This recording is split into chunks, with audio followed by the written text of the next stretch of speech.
Hey guys, it's Michelle with Cashel Creations. Welcome back to my channel. Welcome if you're new here. Today I wanted to start making a mini, junk journal out of a candy box that I picked up from the Dollar Tree. So these were $1.25. Not sure what products go up to $1.50 because I've been hearing things change over there. So I did pick this up for $1.25. You could definitely find this at any store, Publix, Walmart, wherever you shop at. But this basically measures 7 inches in length, about 3 5/8 in width, and then the height is about 1 1/8. So that's the reason why I chose this box. Many different candy boxes come in different sizes and different widths. So I really wanted to at least get 2 signatures in here. So that's why I went with a wider thickness here for the spine. So we're gonna go ahead and get started. So what we're gonna do first is basically remove the candy from the box. Now some candies do come pre-packaged inside. Some candies are loose, so that's something you might want to also consider if you're familiar with the type of candy you're wanting to play with. If it does have candy inside that is loose and not prepackaged, you will probably want to clean the inside with a wipey very lightly just to get all the stuff off of it, so that way it doesn't attract any ants or anything. As I have been making some off camera to kind of get an idea of what I want to create. So this is actually my 8th box that I've been working with. So these are pretty much just candy supply, I guess. So what we're gonna do is we are going to now remove the sides. I'm just taking my time because I really don't want to ruin the portion of the box that I'm really going to want to keep. These little portions here on the sides are going to be cut off. So what I'm going to do now is lay it flat. If you are one that has the capability of having multiple trimmers, paper trimmers, I would suggest to use one that has a durable blade, because this is chipboard or cardboard, whichever way you want to refer to it, and it will destroy your blade if you're just using a blade for paper crafts. If you have a designated blade for thicker material, I would swap it out to do this. If you don't know what I'm talking about, what I'm referring to is this is typically your board for paper crafts, paper referring to 110 pounds and less, and over time your blade gets dull. So sometimes before I had purchased another cutting mechanism, I had one blade for thicker material like chipboard or cardstock that was heavier than 110 pounds, and then I would swap it back out for one that was paper. That way I would have a longer duration of time. But I did purchase this bad boy earlier last year, and so I really just use this only for chipboard cardstock that is heavier than 110 pounds. So what I'm gonna do is I'm going to line this up to the very smidget edge of where the crease is that has the fold. I'm gonna hold it down and just slice it. So if you're doing a candy box or a candy junk journal, then these would be perfect to keep for later, but I'm just throwing these out. I really don't need more more stuff laying around my craft room. So I'm gonna do the exact same thing on the other side, and again just throwing this away. So now you pretty much don't need this anymore. That was really the only thing. Oh no, I do need it for one more thing. So now we have clean edges on both sides. So I kind of cleaned it up really nicely.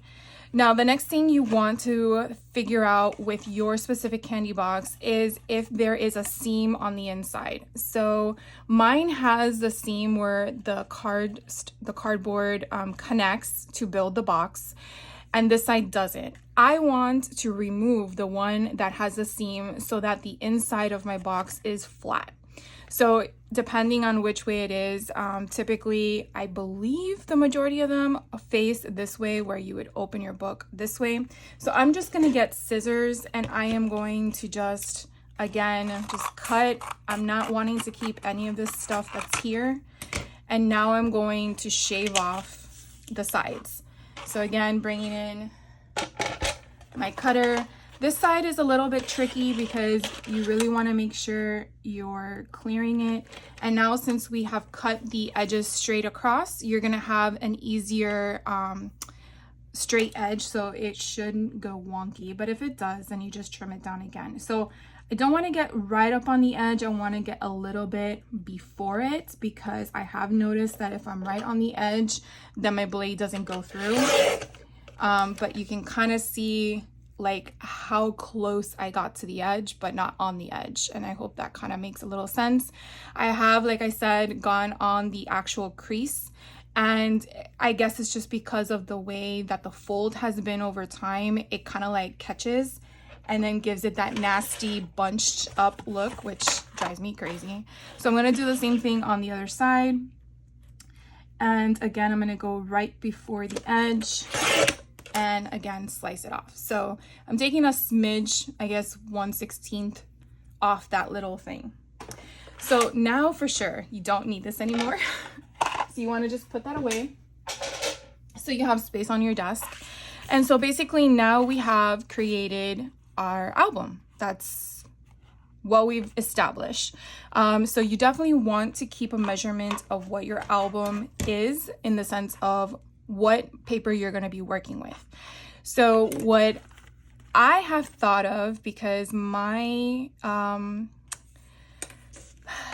theme is going to be, and I hope this comes out really good because I haven't finished it yet, but my theme is going to be Inside Out, all the characters that are in it. So I kind of got this idea because I'm supposed to do 8 swap. I'm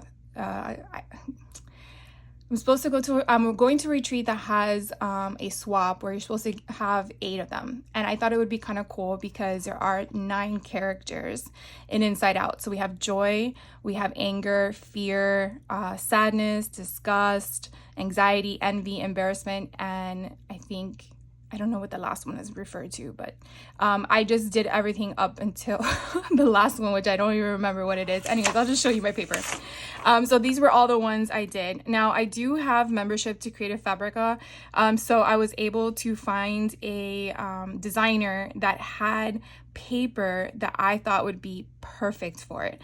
So the one we are going to do today on camera is Anxiety. So that color is orange. And so I found this beautiful marigold pattern paper, and I'll share with you what I already created as a printout. So this is my little sticky note to make sure that this is what I've deemed as Anxiety. And so obviously the front cover, this is what I'm gonna make as my front cover, doesn't have the marigold, but it has a little bit of the orange, and then the papers that I've already printed. And I printed this in my house. I recently purchased an Epson EcoTank.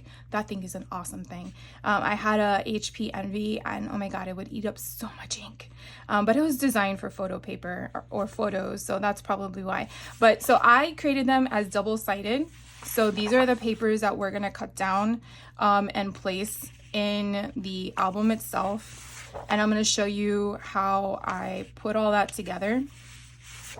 If you have any questions on how I made this all one sheet, let me know and I will do a separate tutorial on how I created it. But anyways, these are going to be all the papers that we're going to add. So I'm really excited about that. So continue on building the cover.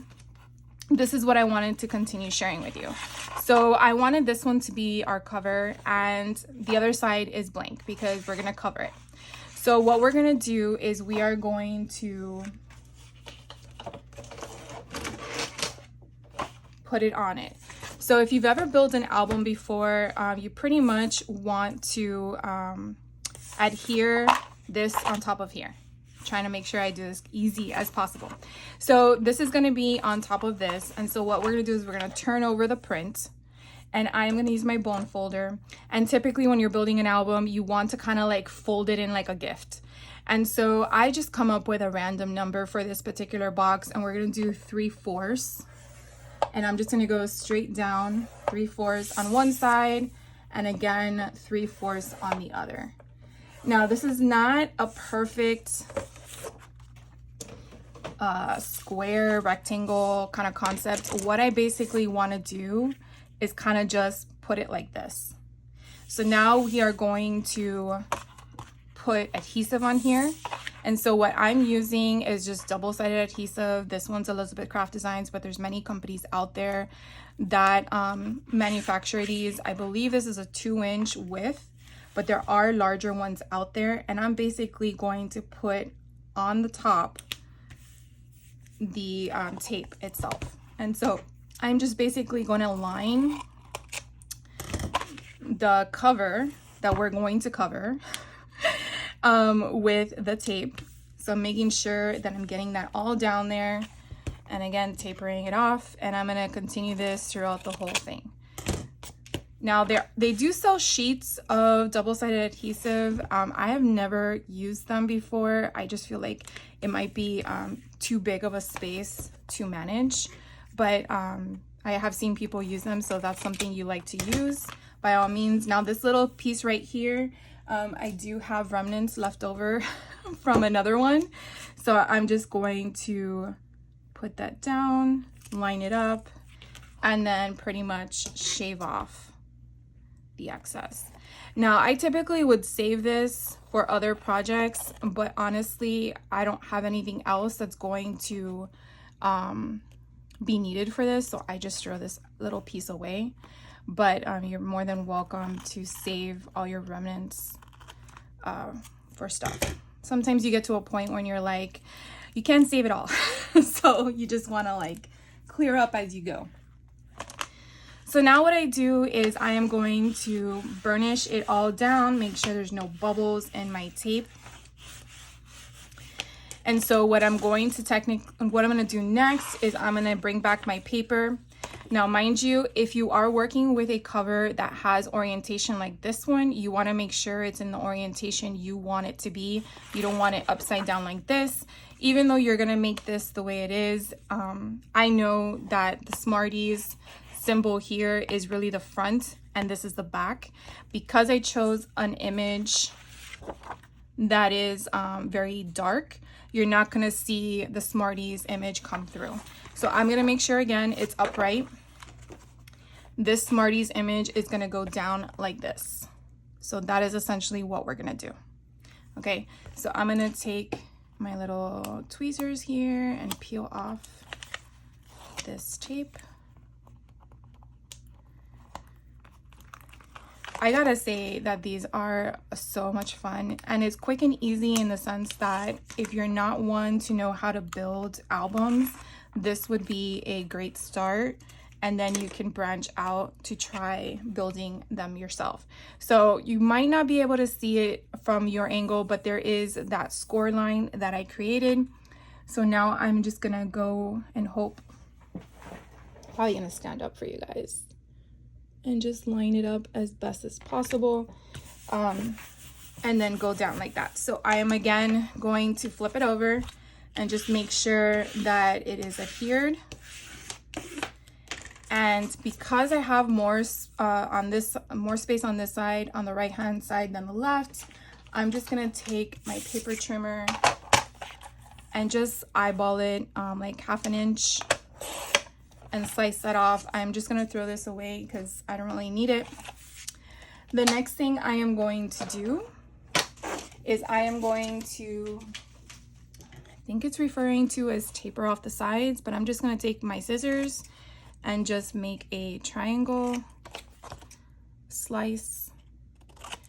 This doesn't have to be specific, but what you're basically doing is you're removing the excess that you're not gonna want to build the bulk. The next thing I'm gonna do is I'm going to basically fold this up to kind of get my crease, and I'm gonna do that on all 4 sides. And then this side. And as you're adding the paper to here, you're kind of making the structure of your chipboard to be a little bit firmer, and you're gonna see we're gonna add another piece to this as well. So the next thing we're gonna do is I take another size tape, And I am going to now, where's the starting point? Just go all the way around on all 4 sides and just line the edge of the chipboard, so your candy box.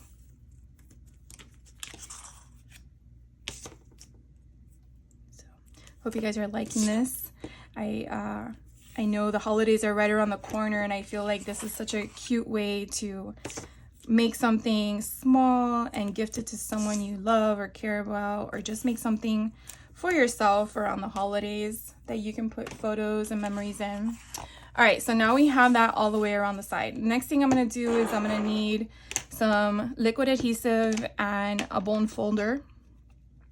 And usually I just do one at a time, but since this is really a small album, I really just take off all the tape, or the backing of the adhesive, not the tape.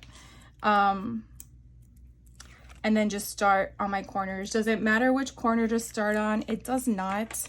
But I would definitely say do the same length of the sides before you get to the other one, so it's a nice overlap. So let's see if I have any glue left in here. Because I didn't add any more before I started this. But I basically take my glue, my liquid adhesive, and I just go back and forth in a zigzag pattern. And I also, which I forgot to do a small line of glue there as well.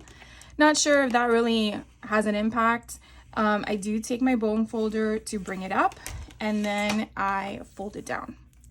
I take my bone folder again, and I try to get out all that excess glue, and then I kind of like just wipe it up.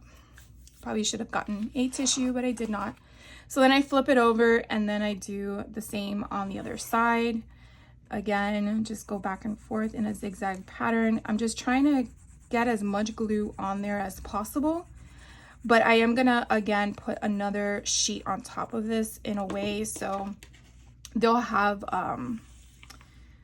a lot of ways to secure the flaps. So you see that there's a white line there. Don't worry, it's gonna be covered.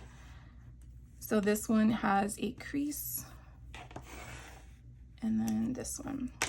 So now when we get to the longer pieces, because that was the choice I decided to go with, I want to make sure that I push down on these corners so I get that crisp corner on both sides, because there was a slight overhang in that.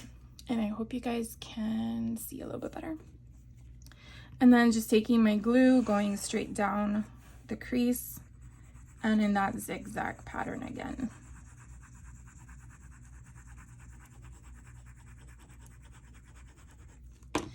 And then we are going to fold it up and then fold it down. So again, we're building this cute little option of a fold. And then the last one is this side. So again, I'm just going to do the same thing. Make sure there's a nice crease there when it folds, and then going straight down, and then that zigzag pattern with the liquid adhesive. And you can use whatever liquid adhesive you have. I've been using both the Bearly Arts and then the glitter glue. I keep going back and forth with both of them. I think they both work fine, but I know there's other glues out there that people like to use. So whatever works for you is what I would recommend for you to use. And then again, I go all the way down. So now we have, gotta put that pin on that glue so it doesn't dry up on you. So right now, this is how we have our inside. This is the inside of our album, and this is the outside of our album, which actually goes this way, because remember we did it in the upright pattern. So now what we're gonna do is we're gonna do a small little crease, because we wanna make sure that we're keeping that indentation of where the spine is gonna be. So the next thing we're gonna do is I'm gonna hold my fingers down where that first crease is, and I'm gonna use my thumbs and kind of tilt up. So I'm just kind of like massaging it in the upright pattern, and again, just getting that crease to occur. Now, if you do have any bubbling here, just use your bone folder and kind of like push that down. Remember, the glue is still drying, so you have that opportunity to do that. So again, that is what we're doing. And then you basically want to flip it around so you have a better angle to it. And then you're going to do the same thing. You're just going to have your fingers there, more for support, in my opinion. And then you're just going to massage it forward. Give it that little love that you want to give it. And then again, I want to just make sure that that crease is there. So for right now, this is what we have. So it went from a Smarties box to this beautiful floral concept. So before you move any further for the inside, this is where you want to figure out if there's anything you want to do to the outside. And what I'm referring to is Tim Holtz has these tiny little fasteners. I do know you can find them on Amazon in different sizes, but because we're working with a small box, I felt like the Tim Holtz ones were perfect from Ideology. So what we're going to do is we're going to attach this to here, so that way if the person wants to add a dangle, they can. And not only that, the prongs are going to be on the inside, because we're going to cover this with cardstock. So that way it's kind of hidden, and when you put in your signatures, you're not going to see it in between the two signatures visibly. The trick to this is you also got to remember that you need to have it centered. The reason why is because technically your signatures should be off to the left and off to the right, not in the center. So you would not have any issues with your sewing in your signatures if you were to find the middle point to attach the fastener. So what we're gonna do is I have, let's get it. I have one of those zero rulers. This one's from Tim Holtz, but I know that there's a lot of companies out there that are now selling these. You also want to get a pencil. And so what you want to do is fold it like this. Make sure, again, it's in the upright position. And you want to come, I would say, and I'm just gauging it with my vision. I'm not really going to measure it. You kind of want to come down probably 3/4 or an inch from the top. Because remember, the prongs are going to be like this. Okay. So you kind of want to gauge it. And then you want to get your zero there. And you now want to figure out where you want your pencil mark to go. So then I'm going to get my pencil and I'm just going to do a little dot. And there is going to be my middle point. The next thing I do is I have this foam mat because I don't want to ruin my surfaces. And then I'm going to get a pokey tool. Whatever pokey tool you have, you just basically want to pierce the cardstock. So however thick your cardstock is, you just want to make sure that that needle can go through. And I'm basically just going to find my pencil mark and just poke it. And now I have a circle or a punched hole. You can definitely, I do this, I don't think you really need to because it's going to be covered anyways. But now you're going to take your fastener and you're going to pinch it together so you can close it, and then you're going to poke it through the hole. So because I have nails, it's kind of hard to see what I'm doing, but you basically just want to get both of those little things in there. And you definitely want to make sure that before you fasten it, you have your ring positioned in the placement you want it, because if you have it twisted to the side, it's not going to lay flat in the upright position. It's going to go horizontal instead of vertical. So it's just something to think about before you push down your fastener. So now that it went through, you're just basically going to open up the two arms and then you're going to lay it flat. So as you can see now on the inside, it's right smack in the middle of both sides where the signature is going to go. So now what we're going to do is our next step, which is going to cover the inside.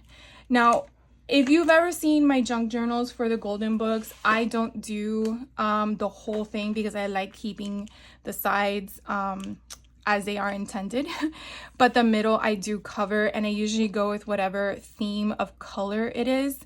But I was looking at it and I felt like black was perfect. So what we're gonna do is we are going to cut down a black cardstock to go on the inside. Now this is where it's really your choice. I'm using black. You can use whatever color you want based on whatever theme or design you're working with. And the size is up to you. As you can see, the pattern in itself of the cover really comes in a really wide gap. So I can make my black cardstock come in shorter or come as much as closest to the seam of the book. Totally your choice. I like to have like a smidget of the book showing of the pattern. I think it's kind of neat. So I am really going to do the whole measuring as we go. So I think the width of my book open is about 8 and a notch over a quarter. So I'm going again to take this out.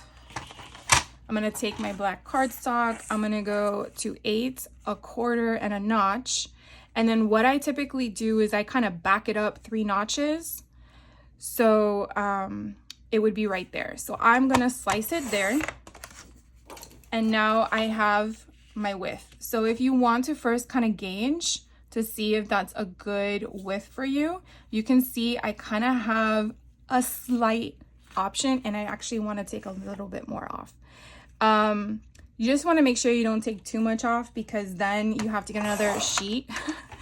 And if you are like me and you're stingy and you want to use all the sheets you can and not have to get out another one, then you want to just slice little by little. So I like that. I like that little tiny, I want to say probably 1/8 of an inch on each side. So I'm going to work with that. And then the next thing I'm going to do is go in the opposite direction and do my measurement again. And to me, I just find this a little bit more, you know, measure twice kind of concept and then cut once. And so this, I don't have to keep looking at the ruler. Just make sure that you go from this being your width to now going to the height. So the height is a notch before 7. So let's do that. And then I feel like we went 3 and it wasn't enough. So we're going to go 4. So 1, 2, 3, 1, 2, 3, 4. Let's go in between the 4. Just to make sure. So now if we take off the ruler and we lay down our black insert, I feel like that is enough all the way around. So that is what I typically do to gauge.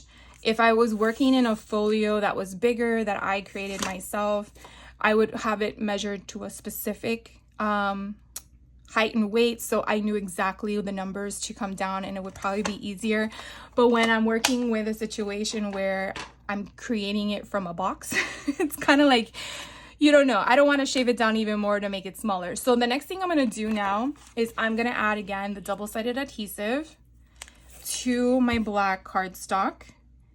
And to me, this is going to make it more a solid hard structure in comparison to liquid adhesive. I have not used liquid adhesive on this process for the inside, but if you want to try it, go right ahead. But to me, I feel like adding the double-sided adhesive is stronger, because you're not getting the areas where it would bubble with the glue drying in certain areas and not in others. So here I'm actually going to save this piece for whenever I have a future project. And so I basically just take my scissors and I'll slice it down. And when I get to a certain part, I just take my other hand, pull this back so it's stuck to my finger, and then I just keep going as I'm pulling with my finger the other direction, so that way it doesn't get stuck on my scissors. And so what I do with this, unless you already know, I just take my tape and I just put it on top, and that way I don't have extra pieces. And so when I'm ready to use this, I'll probably use this first before I cut another string, and then I put it back. So that is it for the adhesive. We don't need any more. So now we have this. And now we're gonna put it on here. Now this is the part where you're probably like, oh my God, once you put it down, you can't lift it up. So what I tried to do in that situation, and I feel like I have little cat hairs on, I hate when you clean and then you still find them floating around there. I got it. All right, so what I typically do when I work with this concept where I have to put down a solid piece, I am going to do a few things. You can definitely use the grid on your mat if you have one of those. I didn't use a mat when I was making them, so I am just gonna eyeball and focus on, this is actually where I would want it. And I'm kind of giving myself in my head little markers of where I would want the height and the width on each side. So that is what I'm hoping for, that when I take off the tape, I can do it. Some people have methods where they put their fingers here and they peel the tape off and then they kind of put it down. I'm one that just holds their breath and does it, but work with whatever is comfortable for you. Again, it really depends on what you're working with and what you're doing, but I wanted to at least share with you my tips of what works for me, and maybe you want to try something new and it works for you. So again, I'm gonna push my fingers holding the thing down. I'm probably gonna stand up for this one as well.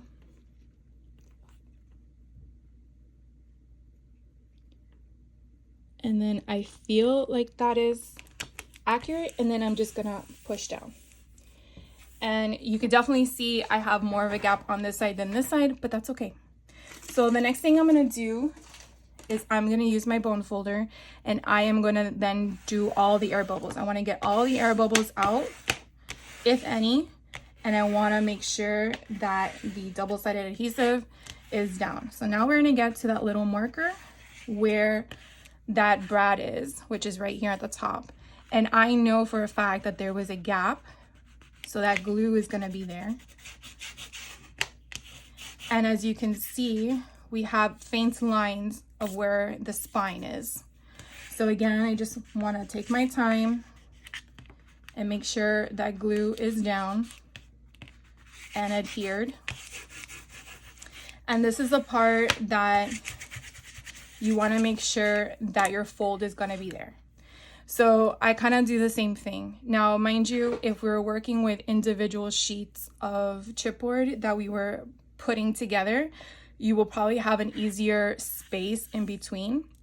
But this was all one sheet, so we're not gonna have that gap to guide us. So I'm gonna kind of do the same concept we did before. I'm gonna have my fingers there while I'm using my thumbs to kind of like bring it up. And I'm doing this slowly because now we've added more thickness to this paper. I'm just using a 65-pound black cardstock. So I am now just bringing it up, and you could definitely see we now have a crease. And again, I'm just wanting to make sure that that crease doesn't create bubbles within the adhesive that we used. And I am just, again, bringing it up. So I'm just creating that mold again to make sure that everything is flat. And you can definitely see there's no bubbles on this side. That little marker there is going to be your brad. And now we're gonna do it to the other side. So again, the same thing. I'm just gonna use my thumbs while my fingers are pressed down on that center, and then use my bone folder and just like make sure that crease is solid. And I'm just going on the outside and on the outside. So I'm not pushing down in the middle of the crease, I'm pushing on both sides. And again, going up. So now we have this album. Okay. So that is pretty much step one. Now, I think what I'm gonna do is I'm gonna leave you guys here for now, and then I will be back, and we're now going to build the inside of the book. So if you have any questions on this process, please let me know. But pretty much you have the capability of adding a charm here. If you don't add a charm, that's fine. At least you have something there that is hidden on the inside, and now the inside is clean and ready to go. If you are wondering on some of the paper that I am actually using, I had gotten this Premium 32 pound paper to use for what is it called, gel printing, and I haven't been able to do gel printing yet, but I wanted to try it with printable cardstock or printable paper. So I actually am using this for all the papers that you're gonna see in this tutorial. So I'm just letting you know, I did use this on double-sided, I did use this for the cover, and then the printer that I used was the Epson. It's an ET4850 is the one I purchased. I don't think you need the 4850 because it's an all-in-one, but it's an EcoTank, and I didn't have an EcoTank. I had a cartridge printer with Hewlett Packard, and I was just like, it was good, but it was using up too much ink. And so I did some more research, and if I want to continue doing printable paper, then it's not going to be sustainable. So that's why I invested in a better printer to do something of this sort. So you probably already have that, and you're probably like, yeah, Michelle, I already knew this. But in case you didn't, I wanted to share with you what I was using so you have an idea. I will link in the description box below the designer I used for Creative Fabrica for this for the pattern that I shared with you for the marigolds. And then I will list all the other ones, because it was from the same designer, all the other ones that I also created that I will hope to have in the next video to kind of share with you my concept, and then go from there. So if you do have any questions beyond the things I've shared with you or discussed with you, please let me know, and I will try to get back to you as soon as possible. So thank you for hanging out with me. I hope you guys have a great rest of your day, and I will see you in the next video. Take care. Bye.